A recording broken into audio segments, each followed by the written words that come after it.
Yesterday there were 1,572 new cases of coronavirus in Victoria.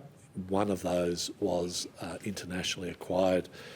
1,571 were acquired locally. That brings us now to 19,861 active cases of coronavirus in Victoria.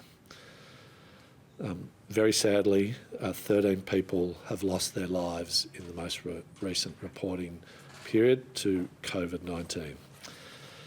These were a man in his 50s, a man in his 60s, a man in his 70s, and two men in their 80s, all from the Whittlesea area.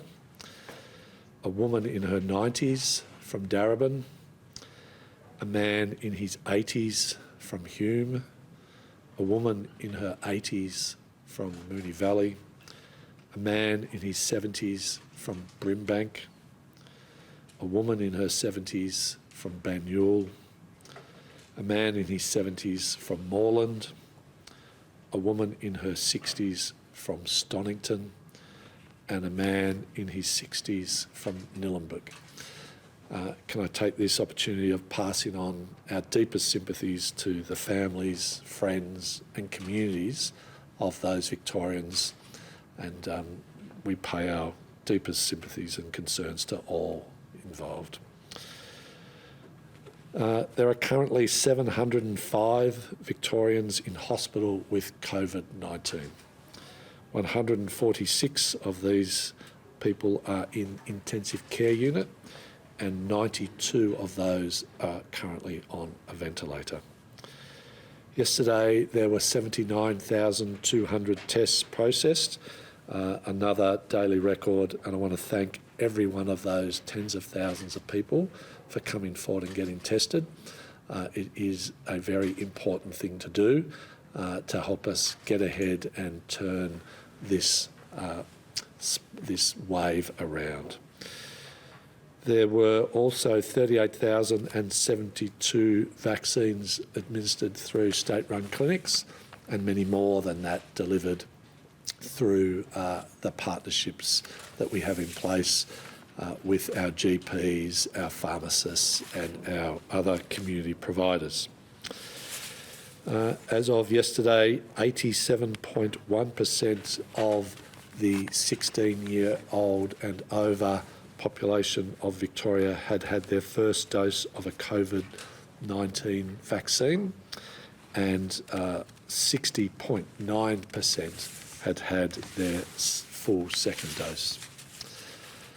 As a result of the changing patterns of the COVID-19 in the Mitchell Shire, the Chief Health Officer has recommended that Mitchell Shire be released from its lockdown as of midnight tonight.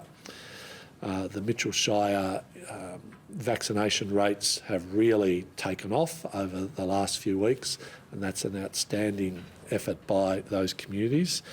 And whether it's unlinked cases whilst infectious in the community, they've all stabilised, and the public health team are confident that that outbreak is now understood and is being well managed, and that Mitchell Shire will come back into alignment with the rest of regional Victoria as of midnight. The limited reasons to leave home and the 15-kilometre travel radius will no longer apply in Mitchell Shire. As part of our drive towards 70 and 80% double dose, we are continually looking at how we refine and drive down to the community level our vaccination program. So over the coming weeks, we will be rolling out a local neighbourhood pop-up vaccine program, which means Victorians will be able to get vaccinated in an increasingly vast array of places, be they gyms, be they local clubs, shopping strips, culturally safe locations in an increasingly diverse and really localised range of settings. The first of these neighbourhood pop-ups is opening today at Degani's Coffee in Mernda Junction in Melbourne's outer north, with more Deganis locations to follow, particularly in our high-risk local government areas that are the subject of our greatest attention. These neighbourhood pop-up models are designed to support Victorians to get access and vaccine, Pfizer in particular, in the most convenient, familiar and easy to deal with locations. And equally in culturally safe and protective locations for those Victorians who might need that further reassurance as to the need to come forward and get vaccinated. The pop-ups will vaccinate dozens of people over 2, 3, 4 hour periods of blitzes in those local communities, and they'll be delivered in partnership between the government, local GPs, local community health organisations, St John's Ambulance and a range of other discrete local providers. There are no bookings required at these neighbourhood pop-ups, and they will be in place with marquees, in shopping strips and, as I say, community centres, popular retail food and really localised areas that are familiar with and accessible to the communities we need to come forward and get vaccinated.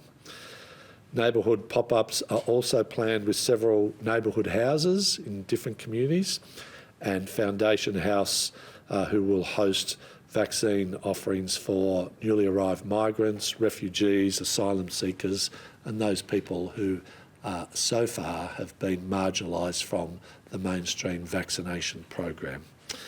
Local engagement strategies are also part of this program, including, where it's suitable, door-knocking programs to make sure that everybody has access to vaccinations.